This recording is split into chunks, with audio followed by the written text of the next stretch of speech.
میرے بھائیوں، موت کے وقت انسان دو کیفیت میں ہوتا ہے۔ کچھ لوگوں کی روح ایسے نکل رہی ہوتی ہے کہ ان کے رگ رگ میں وہ پھنس رہی ہوتی ہے وَلَوْ تَرَى اِذْ يَتَوَفَّى الَّذِينَ كَفَرُوا الْمَلَائِكَةُ يَضْرِبُونَ وُجُوهَهُمْ وَأَدْبَارَهُمْ۔ کاش تم دیکھ سکتے وہ منظر جب اللہ کے فرشتے نافرمانوں کی روح کو نکال رہے ہوتے ہیں تو ان کے منہ پہ بھی مارتے ہیں، ان کی کمر پر بھی مارتے ہیں۔ اور اخرجوا انفسکم اليوم، نکالو آج اپنے روحوں اور جانوں، اب تم بچ نہیں سکتے ہو۔ وہ پیچھے ہٹنا چاہتے ہیں، رب ارجعون، مجھے واپس کر دے تھوڑی دیر کے لیے، لعلی اعمل صالحا، اب میں پورا ٹھیک مسلمان بن کے چلوں گا۔ تو اس کے جواب میں ہوتا ہے، اور حدیث پاک میں آتا ہے کہ ملک الموت اترتا ہے، اس کے ساتھ 4 فرشتے ہوتے ہیں۔ وہ 4 فرشتے آتے اس کی پٹائی شروع کر دیتے ہیں۔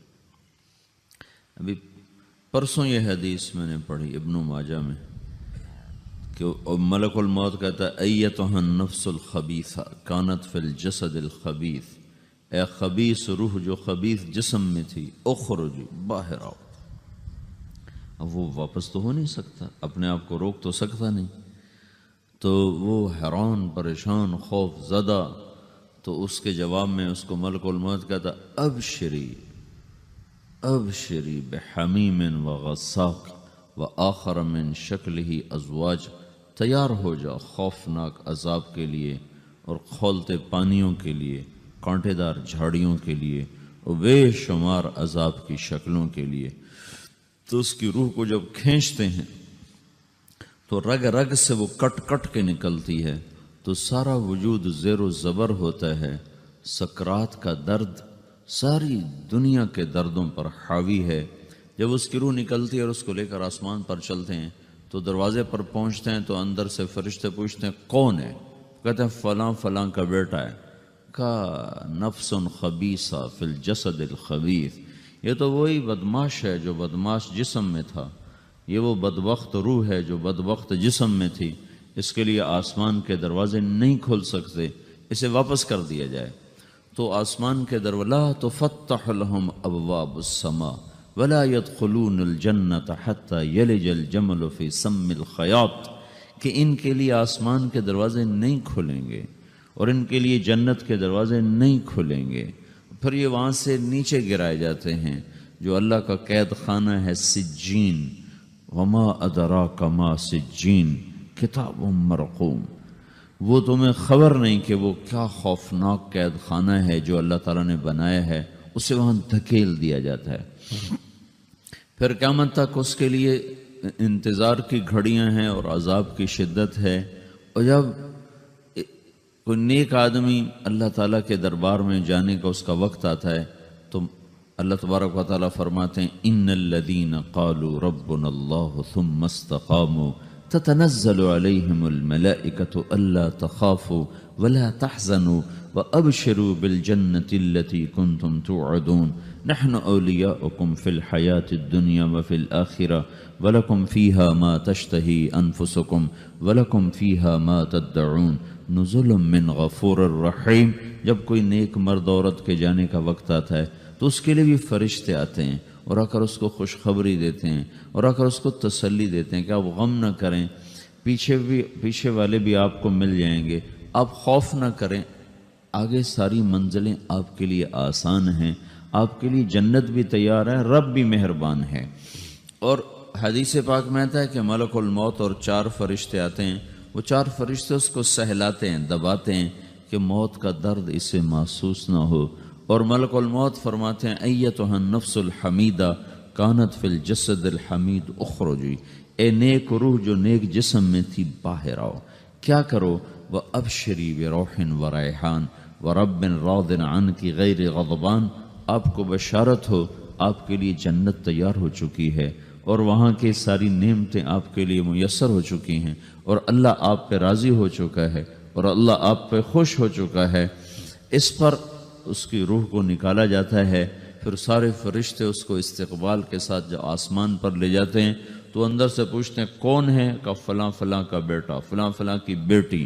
کہتے ہیں نفس حمیدہ فی جسد حمید، یہ تو نیک روح تھی جو نیک جسم میں تھی، مرحبا بہی، اس کو ہم سب استقبال کس کا کرتے ہیں، اور ایک دم آسمان کے دروازے کھلتے ہیں، پھر وہ پہلا دوسرا تیسرا چوتھا سارے آسمان پار کرتا ہوا اللہ پاک کے عرش کے نیچے کے جا کر، مرد ہے یا عورت، وہاں جا کر سجدے میں سر رکھتا ہے، اور اللہ تعالیٰ فرماتے ہیں ہاں اس نے ہمیں خوش کیا، ہم اسے خوش کریں گے، اور اس کو عافیت کے ساتھ وہاں آسمان میں، پہلے آسمان سے لے کر اللہ کے عرش تک یہ سب ویٹنگ روم بنے ہوئے، جہاں اللہ اپنے اپنے درجات کے مطابق جنت والوں کو ٹھہراتا ہے، اور وہ انتظار گاہ ہے، اور وقت ختم ہو جاتا ہے، لہٰذا انتظار کی جو تکلیف ہے وہ بھی ختم ہو جاتی ہے، وقت ختم تو انتظار کا احساس ختم، اور ٹائم کے گزرنے کا احساس ختم۔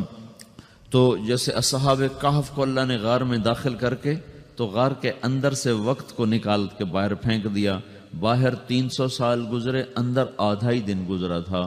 وہ جب اٹھے ہیں تو وہ 25 برس کا نوجوان 325 سال کا ہو کے نہیں اٹھا، وہ 25 سال کی عمر میں اٹھا ہے، نہ ناخن بڑا ہے، نہ مونچھیں بڑی ہیں، نہ ان کی داڑیاں لمبی ہوئی ہیں، چونکہ تو زندہ تھے، مر نہیں گئے تھے، تو زندہ کے تو بال بھی بڑھتے ہیں، ناخن بھی بڑھتے ہیں، لیکن وہ اس طرح اٹھے کہ 300 برس گزر گئے، اور 25 برس کا نوجوان 25 سال کی عمر میں اٹھا ہے، 20 برس کا 20 برس کی عمر میں اٹھا ہے، اور وہ کہنے لگے کم لبثنا، بھئی کتنا ٹھہرے ہیں، کہ یومن او بعض یومن، لگتا ہے کوئی دن آدھا دن ٹھہرے ہیں۔ وہ صحیح کہہ رہے تھے، باہر اللہ تعالیٰ نے وقت کی گھڑی کو چلائے رکھا، اور اندر غار میں اس کو سوئچ آف کر دیا، نکال دیا، کہ یہاں وقت کو داخل نہیں ہونے دیا، تو وقت کے گزرنے سے جو بھی اثرات مرتب ہوتے ہیں وہ ان پر مرتب نہیں ہوئے، تو وہ 20 آدھا ہی دن کے بعد اٹھے ہیں، باہر 300 سال، اندر آدھا دن۔ یہی کچھ اللہ تبارک و تعالیٰ برزخ میں کر دیتا ہے، وقت کو ختم کر دیتا ہے، گزرنے کا احساس نہیں ہوتا ہے۔ تو اس طرح میرے عزیزو، یہ دو موتیں ہر انسان دیکھتا ہے، یا وہ جنت کے فرشتوں کا استقبال دیکھتا ہے، یا جہنم کے فرشتوں کی مار اور پٹائی کو سہتا ہے۔ رابعہ بصری رحمۃ اللہ علیہ کا انتقال ہونے لگا تو انہوں نے رات کو فوت ہوئی، تو انہوں نے اپنی خادمہ کو بلا کے فرمایا کہ کسی کو بتانا نہیں، جب میں مر جاؤں تو پڑوس میں 2-4 کو بلا کر نا میرا جنازہ پڑھوا دینا، اور جس کرتے میں تہجد پڑھتی تھی وہی میرا کفن بنا دینا، اور صبح بے شک لوگوں کو بتا دینا، میرے مرنے کے بعد میری میت کو رکھنا نہیں، فوراً دبا دینا۔ تو جب ان کا انتقال ہوا تو انہوں نے پڑوس کے 2-4-10-20 آدمی بلائے، اور ان کو تدفین تجہیز سب کچھ ہو گئی، صبح شور مچا کہ وہ رابعہ بصری کا انتقال ہو گیا۔ تو اگلے دن وہ خواب میں اس خادمہ کو ملی اور کہا بیٹی تیری بڑی مہربانی، تو نے میری وصیت کے مطابق عمل کیا۔ اس نے دیکھا کہ انہوں نے ایک خوبصورت سبز لباس پہنا ہوا ہے، تو وہ فرمانے لگیں، انہوں نے سوال کیا کہ آپ کے ساتھ قبر میں کیا ہوا؟ تو وہ کہنے لگی کہ میرے پاس منکر نکیر آئے تھے اور مجھ سے کہنے لگے من رب کی، تیرا رب کون ہے؟ تو میں نے کہا سبحان اللہ، 40 برس جس کو میں نہ بھلا سکی اس کو 4 ہاتھ زمین میں آ کے میں بھول جاؤں گی۔ ان کا 42 برس کی عمر میں انتقال ہوا تھا۔ تو وہ کہنے لگے سبحان اللہ، جس کو میں 40 برس نہ بھولا سکی میں اسے 4 ہاتھ زمین کے اندر آ کے بھول جاؤں گی۔ تو منکر نکیر کہنے لگے اس کا کیا حساب لینا؟ پھر انہوں نے پوچھا کہ وہ آپ کا وہ کرتا کہاں گیا تہجد والا جس میں آپ کو کفن دیا تھا؟ کہا وہ اللہ نے مجھ سے لے لیا ہے اور میرے اعمال کے خزانے میں رکھ دیا ہے، قیامت کے دن میرا وہ کرتا بھی میرے ترازو میں تولا جائے گا، اور مجھے یہ لباس پہنایا ہے جو جنت کا لباس ہے۔ یہ بھی ایک موت ہے، اس طرح بھی لوگ مرتے ہیں۔ اور دوسری بھی ایک موت ہے، ہمارے علاقے کی بتا رہا ہوں، اپنے علاقے کی۔ ایک ذمہ دار مر گیا، اس کی قبر کھودی، ساری بچھوؤں سے بھری ہوئی، ایسے جیسے چیونٹیاں پھر رہی ہوتی، تو انہیں وہ بند کر کے دوسری کھودی، ساری بچھوؤں سے بھری ہوئی، پھر وہ بند کر کے تیسری کھودی، ساری بچھوؤں سے بھری ہوئی۔ قبرستان میں اتنے بچھو کہاں سے آ گئے؟ یہ زمین کے بچھو نہیں ہیں، یہ آخرت کی بلائیں ہیں جس کے ساتھ اب اس سے قیامت تک رہنا ہے اور گزارا کرنا ہے۔ تو یہ 2 طرح کی موتیں روزانہ لوگ مرتے ہیں، روزانہ لوگ مرتے ہیں۔ جب نماز کا وقت ہوتا ہے ملک الموت ساری دنیا کا چکر لگاتا اور دیکھتا ہے کون پڑھ رہا ہے کون نہیں پڑھ رہا، کون پڑھ رہا ہے کون نہیں پڑھ رہا۔ جو نماز کی پابندی کرتا ہے اس کی موت آسانی سے ہوتی، جو نماز میں غفلت کرتا ہے اس کے ساتھ موت کے وقت شدت اور سختی اختیار کی جاتی۔ تو بھائیو، یہ ایک جسم ہے، ایک روح ہے۔ روح باقی رہنے والی چیز ہے، جسم مٹ جاتا ہے، پھر اللہ سے قیامت کے دن نیا جسم عطا فرمائے گا، ایک نیا جسم دیا جائے گا۔ روح وہی ہے جو اللہ کے خزانوں میں جمع ہو جاتی ہے۔ نافرمان کی سیاہ کالی روح ہوتی ہے، فرما بردار کی روشن چمکدار روح ہوتی ہے۔ تو اللہ نے کچھ تقاضے جسم کے رکھے ہیں اور کچھ روح کے رکھے ہیں۔ جسم کے تقاضے پورے نہ کرو تو یہ پریشان ہو جاتا ہے، روح کے تقاضے پورے نہ کرو تو یہ پریشان ہو جاتی۔ روح کی پریشانی جسم سے زیادہ ہے، چونکہ روح کی طاقت جسم سے زیادہ ہے۔ جسم مٹی سے بنا ہے، اس کی غذا بھی مٹی سے نکلتی ہے۔ روح آسمان سے ہے، اس کی غذا بھی آسمان سے ہے۔ روح کا تعلق جب تک اللہ سے نہیں جڑتا، اس سے بھوک اور پیاس لگتی رہتی ہے۔ جسم کو جب تک روٹی اور پانی نہ ملے یہ تڑپتا اور پریشان رہتا ہے۔ جیسے اللہ تعالیٰ نے ہمارے جسم میں روٹی اور پانی کی طلب کو بے ساختہ رکھ دیا ہے۔ میں بیان کے دوران بھی پانی پی رہا ہوں، آپ دیکھ رہے ہیں کہ میرا حلق سوکھ جاتا ہے، مجھے طلب محسوس ہوتی ہے پانی، حلق سوکھتا ہے پانی کی طرف بھاگتے ہیں، بھوک لگتی ہم روٹی کی طرف بھاگتے ہیں۔ یہ ایک ایسا اندر میں آٹومیٹک سسٹم ہے کہ ہم اس کو آف نہیں کر سکتے۔ یہ سوتے سوتے بھی بھوک کی وجہ سے آنکھ کھل جاتی، سوتے سوتے پیاس کی وجہ سے آنکھ کھل جاتی ہے۔ یہ ایسا خود اللہ تعالیٰ نے ساختہ نظام بنایا ہے کہ آپ اپنے جسم میں روٹی اور پانی کی طلب کو نہیں نکال سکتے۔ میرے عزیزو، ٹھیک اسی طرح اللہ نے انسانی روح میں اپنی طلب رکھ دی ہے اور اپنے رسول کی طلب رکھ دی ہے۔ یہ دو طلب ایسی ہیں کہ یہ آپ کے جسم روح سے نکل نہیں سکتی۔ جیسے بھوکا روٹی نہ کھا لے، پیاسا پانی نہ پی لے، اسے چین نہیں آ سکتا۔ وہ روح جو اللہ اور اس کے رسول سے نا آشنا ہے، جب تک وہ وہاں تک پہنچ نہیں جاتی اسے چین نہیں آ سکتا، اس کا اندر پریشان رہے گا۔ 1997 میں جب جنید جمشید سے میری پہلی ملاقات ہوئی تو اس نے مجھ سے یہ سوال کیا کہ مولوی صاحب، ایک پاکستانی نوجوان جس گلیمر کو خوابوں میں دیکھتا ہے، وہ گلیمر تو مجھے زندگی میں ویسے ہی حاصل ہے، میرے چاروں طرف زندگی کا رقص ہے اور میری زندگی کی ہر خواہش، ہر تمنا پوری ہے، اس کے باوجود میرے اندر اندھیرا ہے، میرے اندر خلا ہے۔ مجھے لگتا ہے میں وہ کشتی ہوں جس کا کوئی ساحل نہیں، جس کی کوئی سمت نہیں۔ www.dasquran.com تو ایسا نہیں ہونا چاہیے۔